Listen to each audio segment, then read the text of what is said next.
Olá, é, meu nome é Machado, eu sou médico e professor da disciplina de reumatologia da Faculdade de Medicina de Marília, a FAMEMA. Eu resolvi, trazer aqui um assunto em questão, que é a ivermectina, para esclarecer, sobre o aspecto das pessoas de um modo geral. É uma abordagem que eu tenho plena certeza que ela vai contemplar desde os indivíduos médicos aos não médicos, que é exatamente o papel. O papel é ganhar o conhecimento sobre a ivermectina. Então, vamos nessa. Então, quando a gente fala da ivermectina, a primeira coisa que é importante é entender que a ivermectina, ela, na verdade, ela é uma mistura, tá, de dois componentes. Então, tem o componente que a gente chama de B1A, que é constituído por 48 carbonos, e o componente B1B, constituído por 47 carbonos. Mas, quimicamente, eles são semelhantes na quantidade de oxigênio, tá? E tem uma diferenciação na quantidade de hidrogênio. Mas quando eu falo a palavra ivermectina, eu estou dizendo que eu tenho a mistura do componente B1A e do B1B. Então, é isso que constitui o medicamento que nós conhecemos como sendo a ivermectina. Então, vamos nessa. Para que serve? Então, basicamente, a classe, que ela foi colocada sob aspecto médico, é uma classe, eu vou falar médico e veterinário, desculpa, como antihelmíntico. Então, basicamente, ela é utilizada para controlar parasitas intestinais, parasitas cutâneos, e um medicamento extremamente eficaz, e seguro no uso, porque é um uso que não começou agora com o advento de Covid, um medicamento que já vem há uma longa data. Como eu estou falando para médicos e não médicos, no mínimo, a gente tem que ter um conhecimento, sim, básico.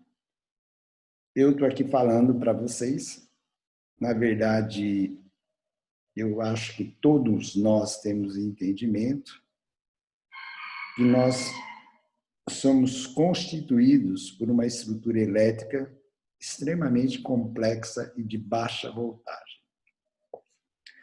Então, para eu estar falando, eu tenho que pensar, eu tenho que criar as palavras, eu tenho que estimular uma área correspondente do meu cérebro para que ele execute as funções motoras da minha boca, da minha língua, da minha respiração, de forma coordenada com a região da laringe, faringe, para que eu consiga fazer a emissão de voz. Um mecanismo extremamente simples. Não acho, mas tudo bem.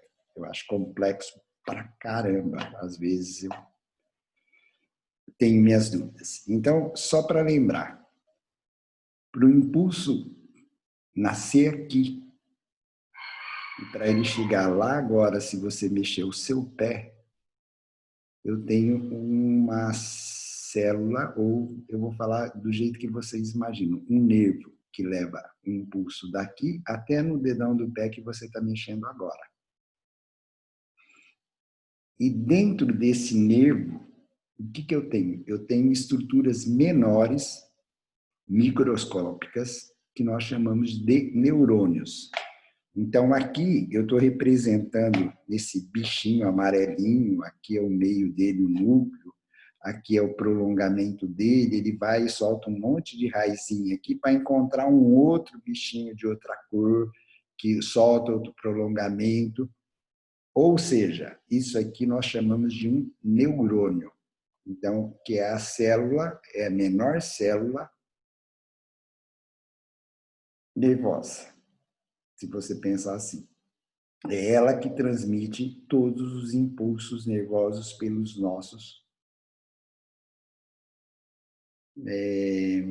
pelas nossas estruturas. Tá? Então, para eu salivar, eu dependo disso aí. Para eu ter o meu coração batendo, eu dependo disso aí. Então, por quê? Porque o tempo todo eu sou impulso nervoso. Eu sou uma carga elétrica que está gerando estímulos o tempo todo. Tá? Então, o encontro, tá, de um neurônio, tá, com outro neurônio, esse pedacinho aqui, ó, que é o encontrinho deles, nós chamamos de sinapse. Tá? Então, a sinapse nada mais é do que a ligação de um neurônio a outro neurônio. Isso nós chamamos de sinapse. Só que imagina que esse neurônio vermelhinho aqui é esse que eu estou colocando aqui do lado de cá agora. Esse aqui é o neurônio. Tá? Então, ele solta a ramificação dele, e a ramificação dele, ela vem descendo, tá? Até chegar nessa estrutura aqui representada, tá? Que é um músculo. E se vocês prestarem atenção, tá? Aqui eu tenho o encontro do neurônio com o músculo. Então, esse encontro do neurônio com o músculo aqui, nós chamamos de junção neuro, do nervo, ou do neurônio muscular, que é um músculo. Mas aqui podia ser o encontro de um neurônio com a glândula da tireoide. Poderia ser o encontro do neurônio com o seu coração. Podia ser o encontro do neurônio com o seu estômago. Então, é um encontro do nervo com o órgão que vai executar alguma função. Perfeito? Então, é aí que entra a nossa amiga ivermectina. Então, a ivermectina, já em estudos comprovados por cientistas, pelas pessoas que elaboraram o medicamento, ela atua exatamente, tá, nesse pedacinho, que a gente chama de junção neuromuscular, e nesse pedacinho que nós chamamos de sinapse. É aqui aonde que ela vai fazer todo o efeito dela. Por quê? Porque, basicamente, aqui eu tenho que transmitir o impulso elétrico nervoso que está vindo aqui, eu preciso transmitir para o músculo. Tá? Ou eu tenho que transmitir o impulso nervoso para um outro neurônio que vai levar o impulso lá na glândula tireoide. Então, eu dependo, basicamente, dessas pontes de passagem, que é a sinapse, e que são as junções neuro com alguma coisa. No caso, neuromuscular, que interessa para nós neste instante. Ok? Então, veja bem, no parasita, o que vai ocorrer? Então, vamos lá. Então, aí eu fiz um esquema para tentar mostrar para todas as pessoas de como funciona. Então, você vai imaginar que isso aqui é o último pedacinho lá do neurônio lá que eu estava falando. Então, é o pezinho do neurônio, um dos pezinhos. Tá? Aqui, eu representado pelo próprio desenho, eu estou representando uma estrutura muscular. Tá aí,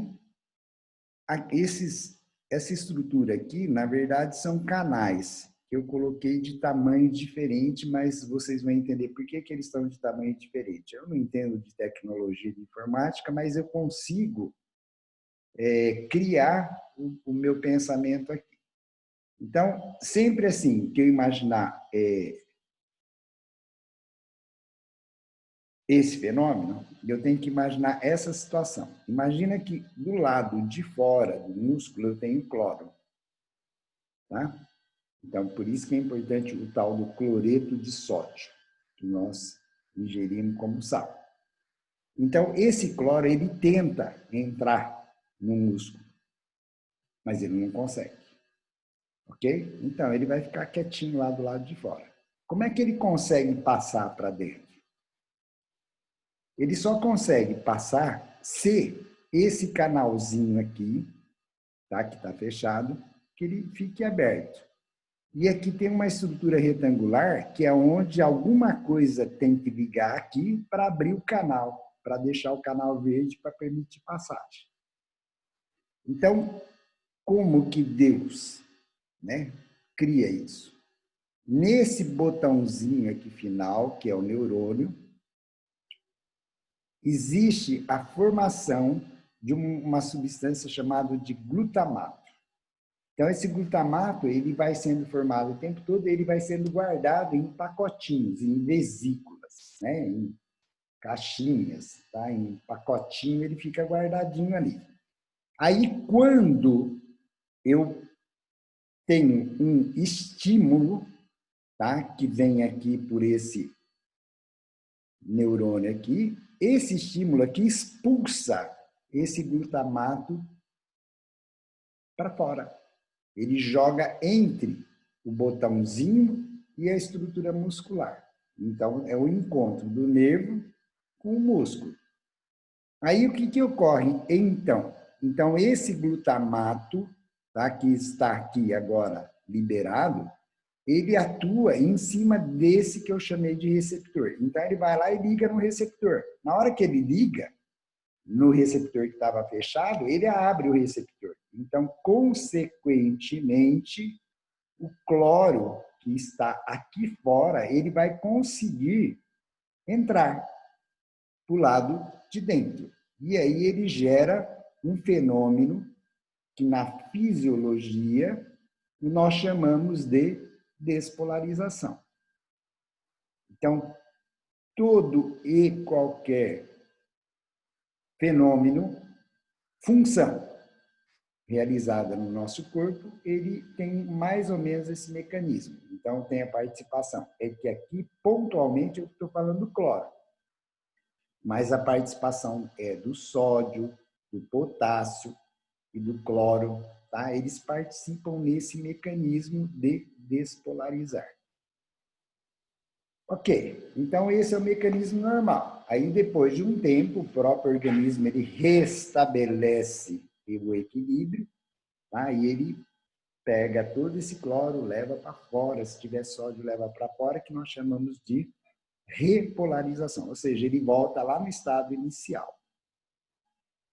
Aí agora eu vou começar a pensar, e a ivermectina, como é que ela funciona?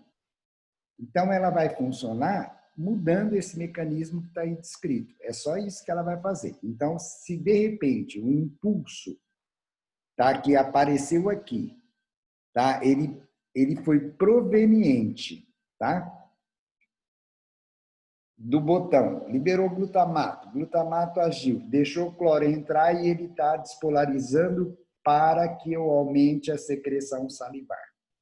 De repente, o glutamato entrou aqui, coisa tal, despolarizou para que eu realize a contração do músculo gastrocnêmio.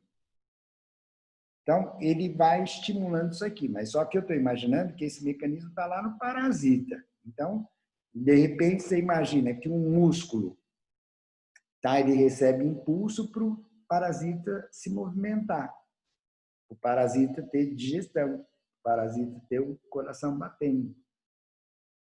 E aí eu descobri essa mistura de dois componentes, que é a ivermectina. Ok. E aí eu vou pegar e eu vou dar a ivermectina para o paciente, tá? Ou para o animal, porque ele é uso veterinário e uso médico.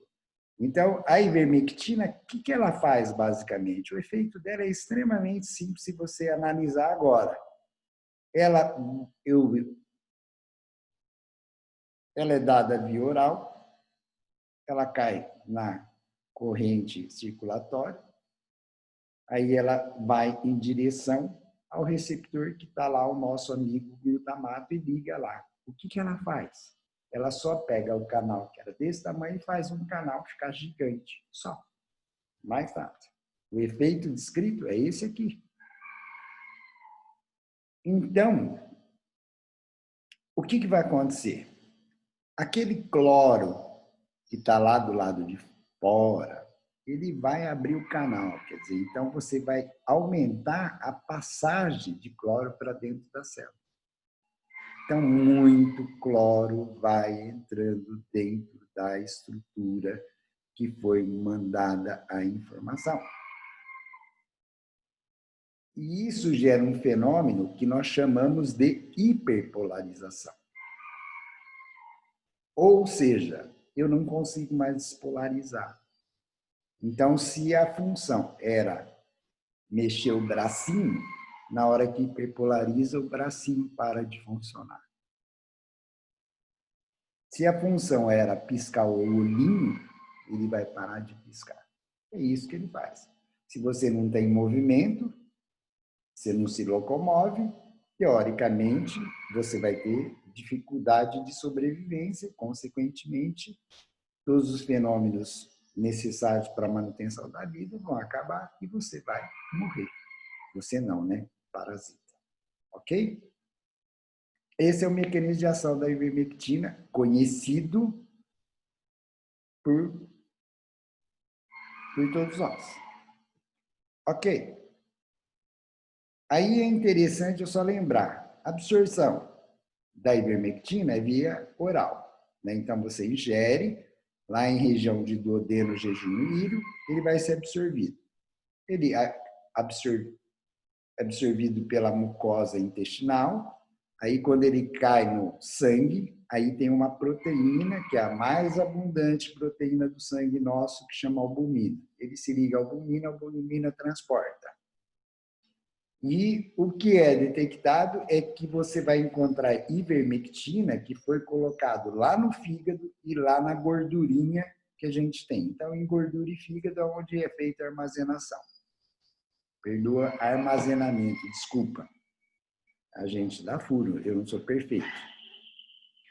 Aí, assim, no final, essa ivermectina passa em nível hepático, tá? Depois que ela é utilizada, e ela é metabolizada num sistema metabólico próprio do fígado, e ela é perdida, jogada para fora do organismo da gente, por via intestinal, e parece que é o predominante, e menos por via renal. Então, isso interessa? Lógico que interessa. Então, assim, eu vou ingerir, via oral, é bem absorvida, é transportado pela albumina, fica no fígado, tecido adiposo, aí depois o fígado destrói a ivermectina e excreta ele ou pelas fezes ou pelo rim.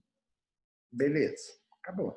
Isso é geral para a gente ter ideia. Isso aí, assim, todos nós deveríamos ter o cuidado de, antes de ingerir um medicamento, ler a bula do início ao fim. Ao médico, cabe a leitura de monografia quando é lançado o produto e buscar informações adequadas a respeito do produto. Então, continuando. Outra coisa que interessa, quanto tempo depois que eu tomo a ivermectina, ela atinge o pico? A concentração máxima dela dentro do meu corpo, 4 horas. Ok? Quanto tempo ela dura dentro do meu corpo? 18 horas. Tá? Então, esse é a meia-vida. Só para chamar atenção, porque tudo isso é importante. Quer dizer, eu vou tomar um medicamento que eu sei que ele, 4 horas depois ele dá o pico. Isso quer dizer que o efeito dele vai começar a existir e que depois de 18 horas, teoricamente, esse medicamento limpou, clareou.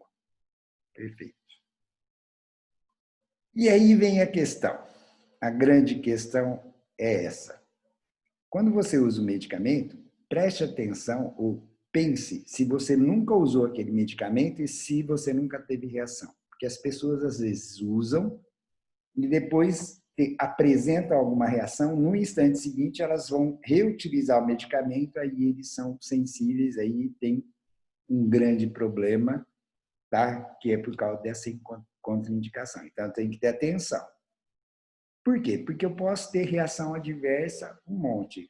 Sem querer, eu fui levar o meu carro para arrumar ontem, tá? Aí teve uma moça que tomou ivermectina por causa do Covid. O que ela teve? Ela teve um quadro de urticária generalizada. Tá? Ela estava todinha com área já de dermatite, descamativa, com área cruenta, sangrando. Ou seja, ela fez um quadro grave, tá? Mas, graças a Deus, reverteu, porque a droga vai sendo metabolizada e aí o médico interviu tratando a reação da hipersensibilidade. A reação de Mazotti é a reação de hipersensibilidade, que é a reação mais grave, tá? Hematologicamente, você pode ter os gânglios, né? Que nós chamamos de íngua, ficar grande. Tá? Eu posso ter aumento de eosinófilo, que é uma célula que normalmente o pessoal fala que aparece quando tem alergia, quando tem verminose. A hemoglobina, que está dentro da hemácia da gente, ela pode aumentar. Aí eu posso ter dor articular, posso ter inchaço na junta, posso ter batedeira, tá? Posso começar a me inchar, eu posso ter hipotensão, posso ter tontura, posso ter náusea, posso ter diarreia, posso alterar as enzimas hepáticas, que a gente chama de TGO e TGP, posso ter febre, tá? E posso ter muito mais coisa. Aqui eu coloquei as reações adversas mais frequentes. Então, assim, usou o medicamento, então tenha clareza, tá? Que você pode ter isso aqui. Tá? Porque a bula está lá exatamente para te avisar isso. Ó. Se porventura você começar a apresentar dor articular e febre pós-ingestão de ivermectina, pode ser por causa da ivermectina. Pode ser outra coisa, mas eu tenho que ter essa abordagem lógica que isso é em função, às vezes, do medicamento que você ingeriu. Ok? Então, atenção nisso aqui. Próxima coisa que tem que tomar atenção. Os medicamentos, eles reagem entre si.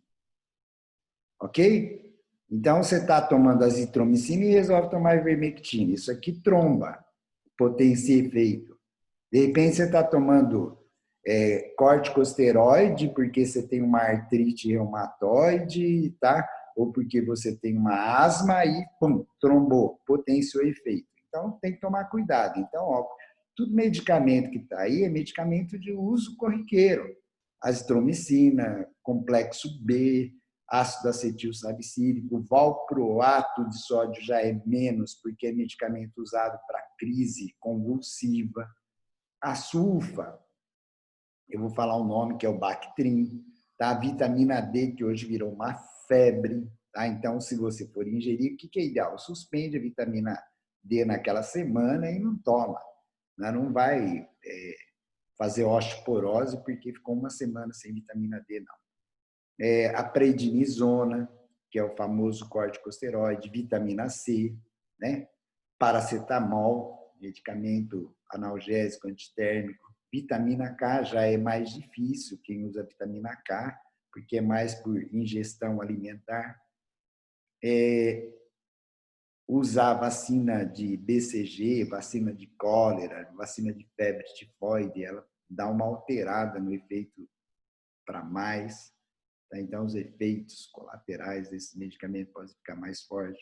Se estiver tomando aqueles flaconete de lactobacilos ou tomando medicamento de lactobacilos, altera hormônio, tá? E medicamento anticoagulante. Então, de repente, sei lá, eu tenho um problema na artéria, que tem uma obstrução e eu tomo, por exemplo, varfarin, que é um Marivan, medicamento extremamente utilizado ainda, ele potencia o efeito, ou seja, você pode ter sangramento causado por interação da ivermectina. Então, na hora que você for usar, eu acho que todo mundo tem que ter essa clareza. Isso consta lá na bula do produto.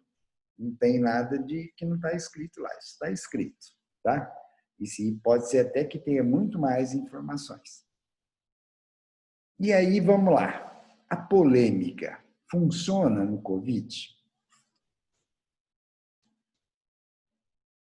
as informações são essas, tá? E elas ficam mais fortes, porque o Covid é algo recente, teoricamente, né, o 19,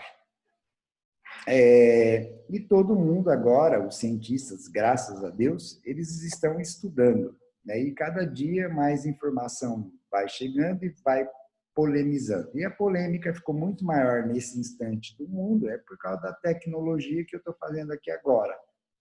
Em 1960, não teria polêmica o Covid, certeza, porque a gente ia ficar dependente de informação limitada num quadradinho, que era o rádio.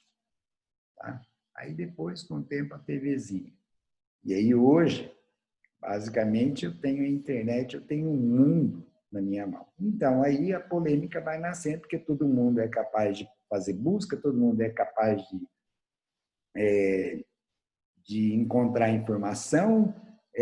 Hoje, a população ela consegue ler coisa em alemão, em japonês, em chinês, tá? Graças a mecanismos de tradução, se não tiver informação, e tem muita gente que tem conhecimento de 2 línguas, 3 línguas, então a coisa cresceu. E, graças a Deus, não ficou no domínio meu, está ficando no domínio nosso. Só que eu estou aqui para só chamar atenção. Na Austrália, tá, eles já mostraram, tá, que a ivermectina ela possui atividade antiviral, beleza? Então, em vírus, você põe ivermectina, o vírus não reproduz e o vírus morre.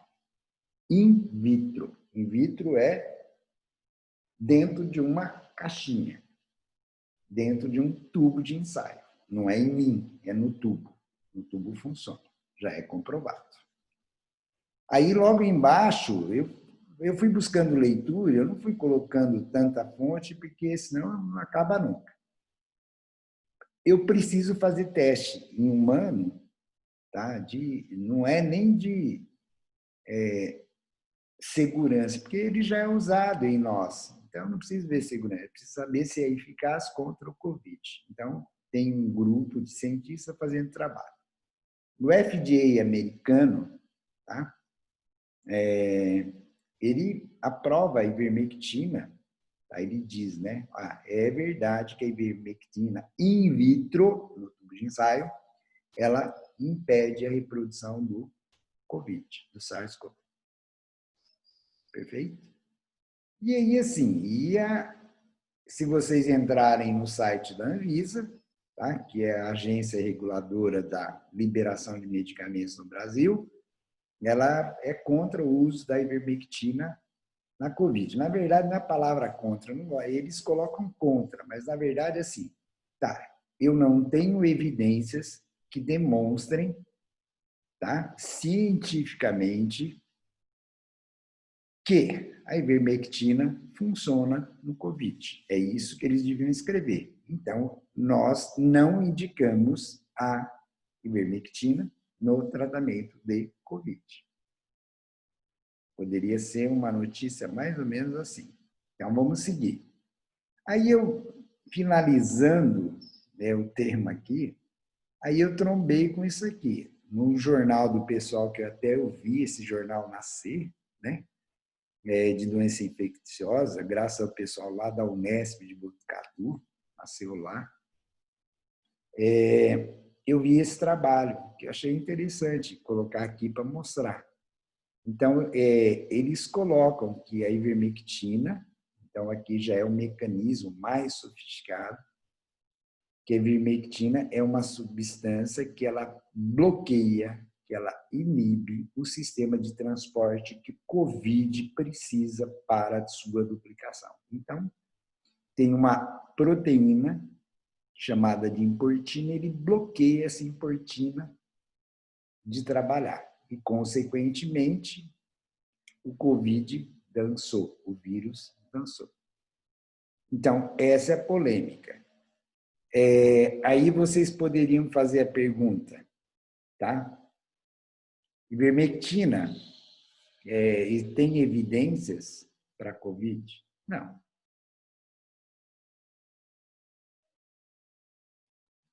Mas as pessoas estão usando.